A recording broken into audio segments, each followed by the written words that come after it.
দেশের বাজারে একদিনে সোনার দাম ভরিতে 10,000 টাকা বৃদ্ধির 24 ঘন্টা পর দাম কিছুটা কমেছে। প্রতি ভরি সোনার দাম কমেছে সর্বোচ্চ 3,266 টাকা। আজ শুক্রবার সকাল 10টা থেকে এই দাম কার্যকর হয়েছে বলে জানিয়েছে বাংলাদেশ জুয়েলার্স অ্যাসোসিয়েশন। সমিতি জানিয়েছে, স্থানীয় বাজারে তেজাবি সোনার দাম কমায় দর সমন্বয় করা হয়েছে। মূলত বিশ্ববাজারে সোনার দাম কমায় দেশের বাজারে সোনার দাম কমিয়েছে জুয়েলার্স সমিতি।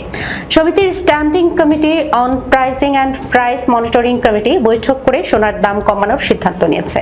পরে কমিটির চেয়ারম্যান দেওয়ান আমিনুল ইসলামের সইয়ে পাঠানো সংবাদ বিজ্ঞপ্তিতে এই তথ্য জানানো হয়। বৈশ্বিক বাজারে সোনার দাম আউন্স প্রতি প্রায় $200 বেড়ে যাওয়ার কারণে গতকাল বৃহস্পতিবার প্রতি ভরি সোনার দাম সর্বোচ্চ 9,856 টাকা বাড়ানো হয়। তার আগে 31 জুলাই সোনার দাম বেড়েছিল 2,216 টাকা।